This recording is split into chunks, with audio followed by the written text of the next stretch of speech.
बिस्मिल्लाहिर्रहमानिर्रहीम। आपकी राय के साथ मैं हूँ रजा कफ़ील और आज मेरे साथ शरीक गुफ्तगू हैं एजाज़ अब्बासी, सीनियर साफ़ी और आज़ाद कश्मीर के मामलों से बहुत बाखबर साफ़ी हैं। नाज़रीन, आज सबक वज़ीर-ए-आज़म आज़ाद कश्मीर राजा फ़ारूक अदर खान साहब ने मुज़फ़्फ़राबाद में प्रेस कॉन्फ्रेंस की और अपनी जो उनकी हुकूमती हिदायत है वज़ीर-ए-आज़म चौधरी अनवर के ऊपर सख्त तनकीद की और मुतालबा किया कि आज़ाद कश्मीर में इस वक्त जो बहरान है, आज़ाद कश्मीर जो इंतशार है, जो खलफशार है, इसका एक ही हल है कि आज़ाद कश्मीर में फ़ौरी नए इंतखाबात करा जाए। आज हम इसको तफसील से बात करेंगे कि राजा फ़ारूक अदर खान साहब मुतअद्दिद बार ये मुतालबा कर चुके हैं कि आज़ाद कश्मीर में जो बहरान है इसका हल नए इंतखाबात करा जाए। फिर कल जो मकबूजा कश्मीर है वहाँ असम्बली इलेक्शन का तीसरा और आखिरी मरहला है और आखिरी मरहले में 40 जो इंतखाबी हल्के हैं उसमें कल पोलिंग हो गई। हम इसको पूरी बात करेंगे। फिर वज़ीर-ए-आज़म चौधरी अनवर साहब दौरा पुंछ में और कल उन्होंने सबक वज़ीर-ए-आज़म सबक सदर सरदार यकूब के हल्का इंतखाब में पहुँचे तो वहाँ उन्होंने सरदार यकूब की कारकर्दगी पर सवालात उठाए और हम इसके ऊपर ही बात करेंगे कि यानी जो क्या वजूहत हैं। फिर जो सबसे अहम बात है आज की जो आलमी मुबल्लग हैं, जो इस्लामी स्कॉलर डॉक्टर जाकिर नाइक, ये इस्लामाबाद पहुँच के हैं दौरा पाकिस्तान पे। इस्लामाबाद में, कराची और लाहौर में ये ख़ताब करेंगे। फिर जो आज़ाद कश्मीर कानून साज assembly opposition leader Khwaja Farooq sahab, इनको जो 2 रोज़ कबल रावलपिंडी से गिरफ़्तार किया गया था, आज इनको अडयाला जेल से रहा कर दिया गया है। 3-4 मौज़ूआत हैं, इसके ऊपर हम बात की। लेकिन आगाज़ करते हैं हम मकबूजा कश्मीर इलेक्शन, क्योंकि ज़रा यानी 10 साल के बाद यानी ये इलेक्शन हो रहे हैं और इस इलेक्शन में 2 मराइल हो चुके हैं और कल तीसरा और आखिरी मरहला है और 8 अक्टूबर को इस नताइज का ऐलान कर दिया। अवैस साहब, क्या देख रहे हैं आप? कल आखिरी मरहला और पहले 2 जो मराइल मुकम्मल हुए, पुरअमन हुए और कश्मीर की तारीख़ में ये हिंदुस्तान या जो आज़ाद जो ज़रा है उनके कामयाब तरीन इलेक्शन हुए और 1987 के बाद ये पहला इलेक्शन है कि किसी जमात ने यानी बाइकाट मुहिम नहीं हो। तमाम जमातें जो इससे पहले तहरीक आज़ादी कश्मीर या मज़ामती जो सियासत रही है वो भी सारे के सारे इलेक्शन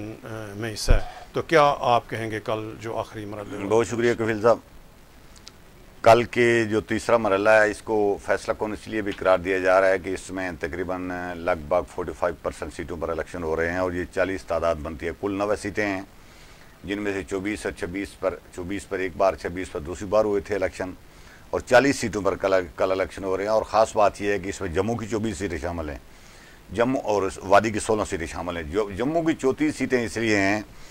कि वो जो कश्मीर के अंदर शेड्यूल्ड कास्ट, शेड्यूल्ड ट्राइब वाली जो सीटें हैं उनकी बड़ी तादाद जम्मू और उनके इलाकों में है और उस पर कल इलेक्शन हो रहा है और तकरीबन लगभग 35-36 लाख लोग उसमें वोट डालेंगे। तो 8 तारीख को इलेक्शन हो गया और 8 को पिछले 8 को नताइज होंगे। पिछले जो 2 मरहले हुए हैं उनमें काफ़ी बड़ी तादाद में इलेक्शन वोटिंग का टर्नआउट रहा है और ये दूसरा मरहला जो रहा है इसमें पहले में तो 60% से भी ज़्यादा था, 64 या समथिंग, और दूसरे में 57% और समथिंग कुछ रहा है। तो इसमें भी चूँकि जम्मू की सीटें ज़्यादा हैं तो आपको पता है कि कश्मीर के अंदर जो आज़ादी की शोर इस तरह की चीज़ें सारी थीं वो वादी में ज़्यादा थी और जम्मू में कम थी। तो लगता ये है कि तीसरे मरहले में भी बहुत ज़्यादा कल पोलिंग होगी और एक मैसेज है जो पहले से कन्वे हुआ है कि कश्मीरी अब उन्होंने अपने वो तर्ज अमल जो एक था बंदूक के जो आगे बढ़ने का था उसको उसकी हिकमत अमली को तब्दील करके बैलेट के ज़रिए उन्होंने जो रास्ता चुना है कल तीसरे मरहले में हो रहा है। और मेरे ख्याल में और ख़ास बात कफील साहब मैं समझता हूँ कि इसमें एक चीज़ जो देखी गई है कि 2 मरहलों में जो इलेक्शन हुए हैं इनमें एक बंदा भी कहीं भी किसी जगह शायद गड़बड़ की कोई इतलात नहीं आई और ना कोई वायलेंस हुआ, ना कोई तशद्दुद हुआ, ना कोई खूनरेजी हुई, ना कोई इस तरह की चीज़ें हुई। और बिल्कुल लगता ये है कि भारत के जो पार्लियामेंट इलेक्शन हुए थे उसके बाद कश्मीरियों ने भी या 9 या 5 अगस्त 2019 के बाद जो वाक़ात पेश आए थे उसके बाद लगता ये है कि कश्मीरियों ने भी अपनी हिकमत अमली उसी वक्त तब्दील करना शुरू कर दी थी और उन्होंने ये तय कर लिया था कि अब हमने एक बला वक्त आने तक अपनी हिकमत अमली तब्दील करके बुलेट के ज़रिए या बंदूक के ज़रिए जिस रास्ते को लेकर आगे जा रहे हैं उसको बदल कर बैलेट के ज़रिए हमने रास्ता चुना। अच्छा भाई साहब, अभी हम आते हैं आज़ाद कश्मीर की सियासत पे। जी जी, आज़ाद की उम्र पर वक्त मुख्तसर होता है। आज़ाद कश्मीर की सियासत पे आते हैं ज़रा। इस वक्त जो मुज़फ़्फ़राबाद में हुकूमत है चौधरी अनवर साहब की क़यादत में तो मखलूत सरकार है जिसमें पाकिस्तान पीपल्स पार्टी है, मुस्लिम नून है और जो फारूक ब्लॉक है, वो मुस्लिम कॉन्फ्रेंस और JKPP की भी हुकूमत को हमायत हासिल है। आज मोहतरम यानी राजा फ़ारूक अदर साहब ने जो हुकूमत की इताअत में शामिल हैं और ज़रा मुस्लिम नून के सीनियर कायद हैं और साबिक़ वज़ीर आज़म भी हैं, उन्होंने आज फिर मुतालबा किया है कि इस वक्त जो आज़ाद कश्मीर में बुरान है वो तो इसको संगीन बुरान करार दे। और आज भी फ़ारूक अदर साहब ने यानी प्रेस कॉन्फ्रेंस में ख़दशा ज़ाहिर किया है कि जो आज़ाद कश्मीर में इस वक्त जो हालात हैं तो इससे कहीं ये सारा जो सिस्टम है, जो निज़ाम आज़ाद कश्मीर में है, सदर है, वज़ीर आज़म है, सुप्रीम कोर्ट है, सारा कहीं ये सारा निज़ाम इन्हें लिपेट दिया जाए। उनको ख़दशा है कि अगर ये हालात ऐसे रहे, इंतशार रहे, तो ये ख़दशा है कि शायद ये निज़ाम ना लिपेटे। और उन्होंने फिर मुतालबा किया है कि जो है ना इसको आज़ाद फौरी तौर पर नए इलेक्शन कराएं। तो आप क्या यानी देख रहे हैं फ़ारूक अदर साहब को बार बार ये क्यों मुतालबा करना पड़ा और उनकी पार्टी उनकी बात क्यों नहीं सुन रही? कफील साहब, फ़ारूक अदर साहब को पिछले 20-25 दिन यूके में रहे हैं और उनके यूके में होते हुए एक कोई लंदन प्लान की बात सामने आई थी, जो मुश्ताक मिनाज साहब भी वहाँ हैं, अमजद परवेज़ साहब जिन्होंने पिछले अरसे में चौधरी यासीन साहब तैयार की थी वो भी वहाँ हैं, चौधरी यासीन साहब वहाँ हैं और कुछ और लोग भी वहाँ मसरूफ़ हैं और वहाँ कोई चीज़ें ज़ाहिर है। अब लंदन प्लान का और चीज़ें हमें समझ तो नहीं आती, लेकिन इस बात की बिल्कुल समझ आ गई है कि पीपल्स पार्टी और नून लीग को इस बात का बिल्कुल इदराक हो गया, आज़ाद कश्मीर की जो शाख है, यानी वो फारग है, वज़ीर आज़म ने उनको फारग का इदराक हो गया है कि हमें न सिर्फ आज़ाद कश्मीर के वज़ीर आज़म ने बिल्कुल दीवार के साथ खड़ा कर दिया है, बल्कि हमारी अपनी जो वफाकी पार्टी क़यादतें हैं उन्होंने भी हमारी बात सुनना छोड़ दी है। इसलिए फ़ारूक अदर साहब ने वापस आते ही पहले तो फारूक कोटा गए हैं, चौधरी अजीज़ साहब की फौतगी पर वहाँ उन्होंने फातह खानी की और उसके बाद आज मुज़फ़्फ़राबाद में पहले तो वो 48 जो मुलाज़मीन थे उनके कैंप में गए, वहाँ जाकर उन्होंने ख़िताब किया और उसके बाद प्रेस कॉन्फ्रेंस की है सेंट्रल, और वहाँ खुलकर उन्होंने पहली बार एक काफ़ी अरसे बाद खुलकर अनवार अल-हक साहब के ख़िलाफ़ बातें की है। एक तो उन्होंने इल्ज़ाम लगाया कि ये वज़ीर-ए-आज़म नाइट कोच है, नाइट कोच दिन को सोया रहता है और रात को आकर दफ्तर लगाता है और अहकाम जारी करता है और वज़ीर सारे बेइख्तियार रखे हुए हैं और वज़रा 3-4 के पास दफ्तर रखे हुए हैं। जी जी हाँ, और एक ख़ास बात उन्होंने की है कि ये जो दुरवेश बज़ाहिर दुरवेश वज़ीर-ए-आज़म है और कफ़ायत शारी का ऐलानात करने वाला वज़ीर-ए-आज़म, इससे 4 वज़ीर-ए-आज़म रखे हुए हैं। उन्होंने निशानदेही किया कि मुज़फ़्फ़राबाद स्पीकर हाउस भी इनके कब्ज़े में, मुज़फ़्फ़राबाद का वज़ीर-ए-आज़म भी इनके ज़ेर इस्तेमाल, कश्मीर हाउस का स्पीकर हाउस भी इनके ज़ेर इस्तेमाल और कश्मीर हाउस का वज़ीर-ए-आज़म भी इनके ज़ेर इस्तेमाल, गोया कि 4 वज़ीर-ए-आज़म। तो फारूक अदर साहब ने कहा जी कि मैंने पूछा उनसे कि ये क्या करते हैं आप 4-4, उन्होंने कहा जी इधर कोई कैमरे खुफिया वालों ने लगाए हुए हैं तो उनसे बचने के लिए मुझे दूसरा दफ्तर इस्तेमाल करना पड़ता है, इसलिए मैंने ये 4 जगह रखी हुई हैं सारी। तो उसने कहा हालत ये है कि जिस वज़ीर-ए-आज़म की ये हो, इसे सियासी पार्टी बेअसर कर दी हैं और मैं बार बार ये कहता हूँ कि आज़ाद कश्मीर में ये जो सिस्टम इन्होंने कायम किया ये बिल्कुल नहीं चल सकता और मैं जब सच्ची बात कहता हूँ तो लोग मुझसे ही नाराज़ हो जाते हैं और मैं नहीं समझता कि अब ज़ाहिर है ये सिस्टम चल सकेगा। उन्होंने जोर देकर मुतालबा किया है कि आज़ाद कश्मीर में सारे बहरान का हल, उन्होंने कोई अदम बात की बात नहीं की, उन्होंने कहा नए इंतखाबात हैं और माजीन नशिस्तों को भी खास कर टारगेट किया है कि आज़ाद कश्मीर में जो खराबी की जड़ है ये 12 माजीन की नशिस्तें हैं और इन नशिस्तों के हवाले से उन्होंने काफ़ी बातें की हैं। उन्होंने कहा कि इनके इंतखाब का तरीक़ाकार ठीक करना चाहिए और ये जो कि आज़ाद कश्मीर के लोगों का जो हक़ हुक्मरानी है इन 12 नशिस्तों की वजह से बिल्कुल वो सलब होकर रह गया है और इसी को वो एक हथियार के तौर पर इस्तेमाल किया जा रहा है। तो मैं समझता हूँ कि फारूक अदर साहब आज जिस गुस्से में और जिससे बिल्कुल दो टोक अंदाज में बोल रहे थे और महसूस ये हो रहा था कि उन्होंने अपनी पार्टी की क़यादत, आज़ाद कश्मीर की अपनी पार्टी की क़यादत को भी और मरकज़ी क़यादत को भी दो टोक पैगाम दे दिया है कि अगर वो इस सूरत-ए-हाल पर नोटिस नहीं लेते और बल्कि उन्होंने कहा है कि हमने अपनी पार्टी की क़यादत को ये तजवीज़ भिजवाई थी कि हमें कोई वज़ारत उज़्मा नहीं चाहिए, हमें हुकूमत से अलग होने की इजाज़त दें और वो इजाज़त भी उन्होंने बैन सतूर ये इशारा दिया कि हमें इजाज़त नहीं मिल रही। तो फारूक अदर साहब आज इस तरह दो टोक बात कर रहे थे, मुझे लगता ये है कि नून लीग भी आज़ाद कश्मीर में बिल्कुल दो एक वाज़े यानी एक नज़रियात और आम ख्यालात और सोच के अमल एक ग्रुप बन गए हैं। एक वो है जो अनवार अल-हक के साथ खड़ा है जिसमें मुझे लगता है कि शाह गुलाम कादर साहब भी, लेकिन शाह गुलाम कादर साहब भी उनके साथ ही खड़े हैं और वज़रा भी नहीं शाह साहब, और दूसरा धड़ा है जो फारूक अदर साहब और ये मसाइल इनके लिए खड़े हो जाएंगे। शाह गुलाम कादर साहब ने भी यानी गुज़श्ता 2 रोज़ वो पुंछ में रहे और वहाँ जब उनकी जो शाह साहब का पुंछ में जो ख़िताब किया उनका लेवल है जा और उनके भी वही मुतालबात थे जो आज फारूक अदर साहब ने किए। पुंछ में जाकर बदल जाते हैं लोग, नज़ारा पुंछ की सरजमीनी ऐसे है कि नज़रियाती हो जाता है आदमी उसको वहाँ ज़रा अपने। तो शाह साहब ने भी, शाह गुलाम कादर साहब ने भी यानी गुज़श्ता दौरों से जो उनके बयानात आए या वहाँ जो उन्होंने अपने कारकुनों से खिताब किया,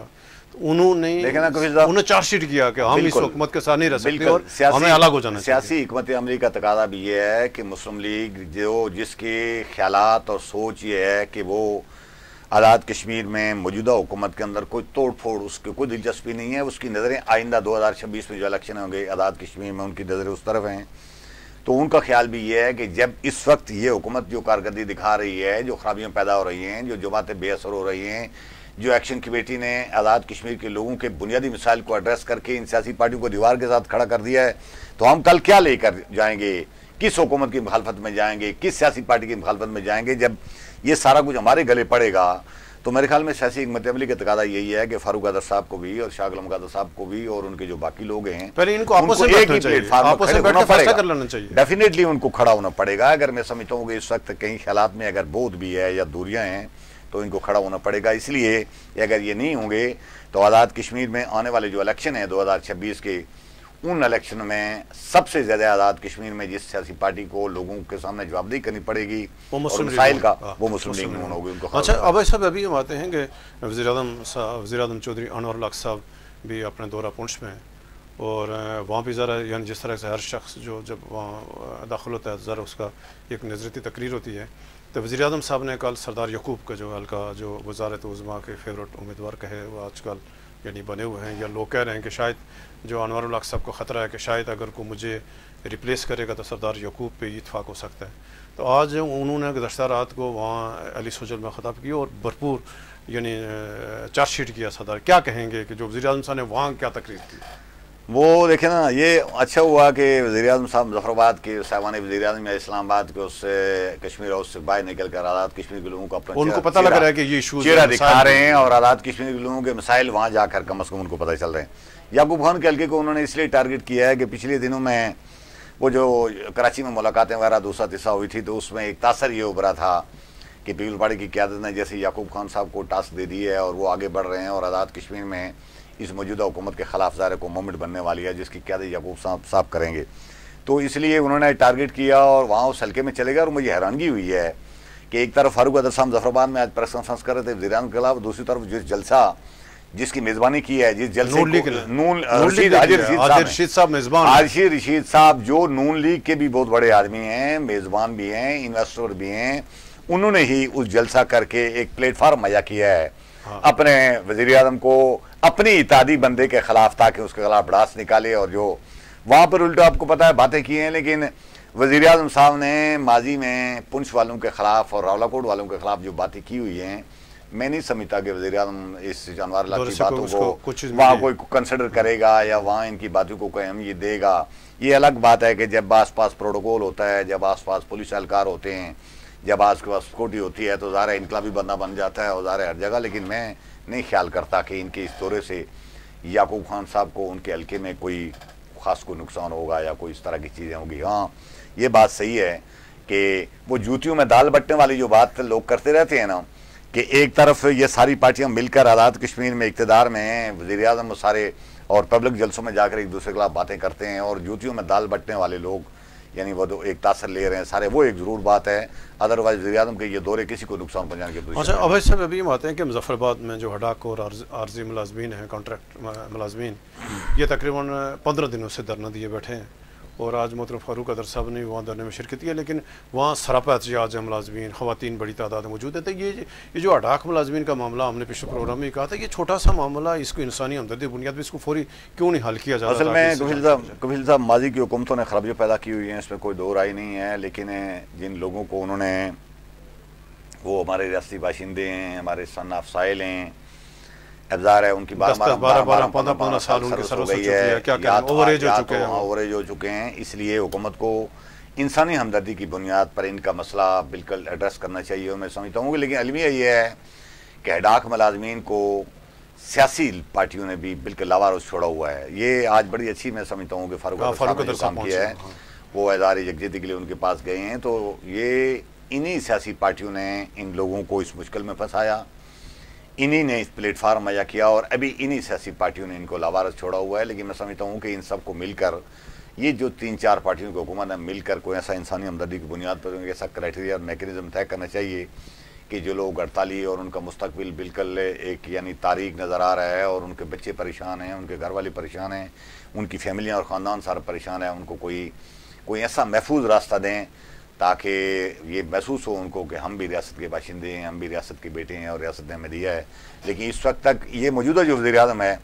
इसकी मुझे कोई पॉलिसी नज़र नहीं आती और तो नहीं लगती कि ये वज़ीर-ए-आज़म अडाक मुलाज़मीन के लिए कोई रास्ता मुहैया करेगा। अच्छा भाई साहब, ख्वाजा फारूक साहब कश्मीर असम्बली अपोजिशन लीडर हैं और पाकिस्तान तहरीक इंसाफ से उनका तल्लुक़ है और गुज़श्ता रोज़ वो जो इस रावलपिंडी में जो एहतजाज हुआ उसमें गिरफ़्तार हुए, तो आज उनको अडयाला जेल से उनको रहा कर दिया गया, यानी उसको मुकदमे से खारिज कर दिया गया। तो क्या कहेंगे ख्वाजा साहब की गिरफ़्तारी फिर आई और क्यों ये आज़ाद कश्मीर लीडरशिप आती है, पाकिस्तान की सियासत में आते हैं, फिर यहाँ से मसले बनते हैं, फिर कश्मीर। कफील साहब, ये जो हमारा पुराने दौर में स्टांस रहा है ना जी कि आज़ाद कश्मीर की सियासी पार्टियों को पाकिस्तान की सियासत में दाखिलत नहीं करनी चाहिए, तो पाकिस्तान की सियासी पार्टियों को आज़ाद कश्मीर में, ये बातें पुरानी हो चुकी हैं सारी। ख्वाजा फारूक साहब आज़ाद कश्मीर में अपोजिशन लीडर हैं और वो PTI के टिकट पर इलेक्शन जीते हुए हैं और उनकी लीडरशिप, उनका लीडर जेल में कैद है और पूरा पाकिस्तान उसकी हमायत में बाहर निकला हुआ है। तो इस मौके पर मैं नहीं समझता कि इनको पीछे रहना चाहिए। ख्वाजा फारूक साहब ने बिल्कुल ठीक तर्ज अमल अपनाया है, उनको इन बाजारों में हिस्सा लेना चाहिए था। उनकी जो गिरफ्तारी हुई है, मैं नहीं समझता उन्होंने कोई किसी को पत्थर मारा होगा, किसी को गाल निकाली होगी, किसी को कोई और नुकसान पहुँचाया होगा। आज़ाद कश्मीर के अपोजिशन लीडर को पकड़ कर ज़ाहिर है अडयाला जेल बंद कर देना और ये कर देना, और मेरे ख्याल में ये अच्छा हमारे ज़िम्मेदार लोगों ने और ज़िम्मेदार किसी को एहसास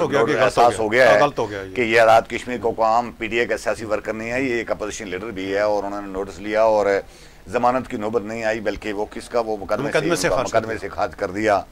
तो ये सियासी एक्टिविस्ट को आप बिल्कुल इस बात का पाबंद नहीं कर सकते जी कि आप जाकर वो मुजाहरों में हिस्सा न लें, अपनी सियासी क़यादत के लिए बात ना करें, आप प्रेस कॉन्फ्रेंस करें, ये कोई ऐसा नहीं हो सकता। अलबत्ता ये बात ज़रूर है कि एहतियात का मुजाहरा ज़रूर करना चाहिए। एक आम सियासी वर्कर और एक मिनिस्टर या प्राइम मिनिस्टर या वज़ीर आला और ये अपोजिशन लीडर में उसके तर्ज अमल में, उसके उठने बैठने में ज़रूर फ़र्क होना चाहिए, लेकिन पार्टियों के नज़रियात से और पार्टियों के साथ मिलकर चलने से उसको बिल्कुल नहीं रोका जा सकता और पीछे नहीं हटा। अच्छा भाई साहब, अभी हम आते हैं कि डॉक्टर जाकिर नाइक वो उनके दौरा पाकिस्तान पे इस्लामाबाद पहुँच गए। उनके दौरे से यानी कबल यानी सोशल मीडिया पे या हमारा जो रवायती जो मीडिया है, तो बहुत सारे जो पाकिस्तान के आलम हैं लोगों ने उस पर जो तनकीद भी की, एतराज़ भी किया। तो आज डॉक्टर साहब पहुँच गए, तो क्या कहेंगे डॉक्टर साहब के दौरा इस्लामाबाद के हवाले से, या उन्हें कराची भी जाना है, लाहौर भी जाएंगे? डॉक्टर साहब बहुत ही दुनिया की मशहूर तीन शख्सियत हैं जी। भारत ज़ाहिर है बहुत बड़ा मुल्क है और वहाँ उन्होंने जन्म लिया और वहाँ पिछले अरसे में जो जब से मोदी की हुकूमत आई है तो वो जलावतन होकर मलेशिया में चले गए हैं और वहाँ उन्होंने शरीयत ले ली है। तो इस मौका पर उनका पाकिस्तान आना पाकिस्तान के लिए तो फ़ायदे की बात है, लेकिन हो सकता है डॉक्टर जाकिर नाइक साहब अपने लिए कोई इतने ज़्यादा फ़ायदे की बात हो। अलबत्ता पाकिस्तान को इससे क्या फ़ायदा होगा। हमारे यहाँ कफील साहब जो एक दहशतगर्दी की एक लहर आई हुई है, मैं समझता हूँ कि डॉक्टर जाकिर नाइक जैसा बंदा अपने ख्यालात और अपने उन नज़रियात से अगर लोगों को मैसेज कन्वे करने में कामयाब हो जाए कि रियासत के ख़िलाफ़ लड़ना या रियासत के ख़िलाफ़ बंदूकें उठाना और अपने लोगों पर बम धमाके और इस तरह की चीज़ें, तो ये मैं समझता हूँ कि बहुत बड़ी कामयाबी होगी। और हमारे ज़िम्मेदार इदारों ने जिनको उनको लाया है उनके पेश नज़र भी मेरे ज़ाती राय ये है कि उनके पीछे यही चीज़ें होंगी सारी कि रियासत में इस पाकिस्तान में जो बढ़ती पाकिस्तान में इंताब इसको भी रोका जा सके। इसीलिए हमारे उलमा बहुत सारे ने मुखालफत की है। और अलबत्ता इस दौरे में जाकिर नाइक साहब को ये एहतियात बरतनी चाहिए कि पाकिस्तान में दो चीज़ें इस वक्त बहुत ज़्यादा है। एक तो फ़िरका वाराना हमांगी बिल्कुल नहीं है और दूसरा सियासी हमांगी नहीं है। तो जाकिर नाइक साहब को इन दोनों पर गुफ्तगू करते हुए बिल्कुल एहतियात का मुजाहरा करना चाहिए, वरना अगर ये उन्होंने ना किया तो पाकिस्तान में एक तबका तो उनको वाह करेगा,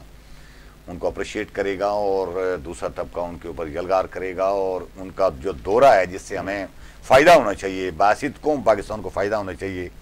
ये फ़ायदे के बजाय हो सकता है एक नई कोई सूरत पैदा हो जाए। इसलिए जाकिर नाइक साहब मैं समझता हूँ कि बहुत बड़ा दानिश्वर इंटरनेशनल इंटेलेक्चुअल हैं और उनसे हम तवक्को करते हैं कि उनके दौरे से पाकिस्तान को, पाकिस्तान के इंताब पसंद लोगों को, पाकिस्तान में मजहबी जो फ़िरका वारियत मांगी नहीं है,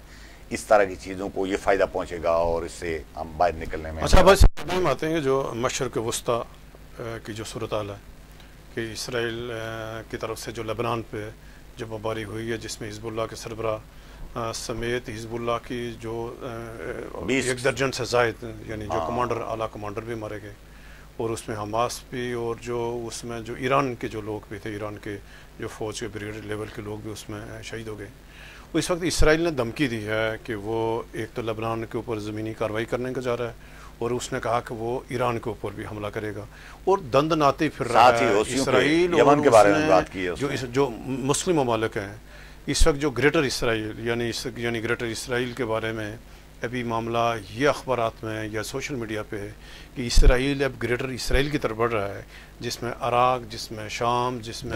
यानी लेबनान हो गया, जिसमें यमन हो गया, दरिया फरात से लेकर वो मिस्र वाला दरिया पूरे एरिया पर मुश्तमिल ये यानी जो ग्रेटर इसराइल होला। ये सब कुछ समझने के बावजूद जो मुस्लिम उम्मा है, मिलत इस्लामिया है, 57 ममालिक है, वो इसी के ये तमाशा देख रहे हैं, खामोश बने हुए, कुछ किसी यानी कहीं से भी सख्त रद्द बोले थे, क्यों तमाशा देख रहा है, ये किस तरफ ले जा रहे हैं? असल में अलमिया यही है कि ये हमारे अरब ममालिक में जो लोग बैठे हुए हैं ऊपर इक़्तिदार में, ये गैर नुमाइंदा हुकूमतें हैं। इन्होंने अवाम से वोट नहीं लिया, इनकी इक़्तिदार में अवाम की राय शामिल नहीं है, ये हैं काबज़ लोग। जब काबज़ आप देखें ना, ईरान के अंदर, चलो उसको भी हम जमहूरी उस तरह का वो नहीं कह सकते, लेकिन ईरान के अलावा बाकी सारे अरब मुल्कों में कहीं भी आपको वो वोट वाला कोई सिस्टम नज़र नहीं आता सारा। जब ये सूरत हाल होगी तो इन्होंने इसराइल के साथ ऊपर से दोस्तियाँ कायम की हुई हैं, तो नीचे जो लोग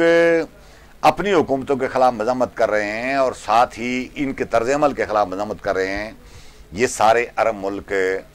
खुद तो उनके खिलाफ कार्रवाई करने की पोजीशन में है नहीं, तो इसी तरह के ग्रुपों जो इसराइल और इस तरह के ग्रुपों उनको लाकर उनके ऊपर बमबारी। मसलन देखें ना, पहले इख्वानुल मुस्लिमून थी मिस्र में, उसमें मिस्री फ़ौज ने भी कार्रवाई की और इसराइलियों ने भी उसके खिलाफ, इसराइलियों ने भी पूरी अमेरिका बीच में मिलकर सब अपने लोगों को मारा, अब जो फ़लस्तीन के अंदर जो हमास के खिलाफ जो काम किया है, हमास के, ये बात सही है कि हमास ने भी गलती की होगी, डेफिनेटली इसमें कोई दो राय नहीं है, की होगी, लेकिन मौक़िफ़ तो उनका ठीक है, उनके मुल्क के ऊपर जा रहा है, उनकी सरजमीन पर, उनके वो नज़रियात पर, उनके ख्यालात पर काबज़ है एक मुल्क, और ये तो रोज़े रोशन के दायां उन्होंने गलती की होगी। लेकिन हमास की ऊपर कार्रवाई जो हुई है उसकी हमायत में या उसकी मुखालफत में, हमायत नहीं मुखालफत की बात मैं कर रहा हूँ, आज तक मैंने कम अज़ कम वो फ़लस्तीन का जो नाम नहाद हुकूमत बैठी हुई है, महमूद अब्बास वाली ग्रुप, उनकी मैंने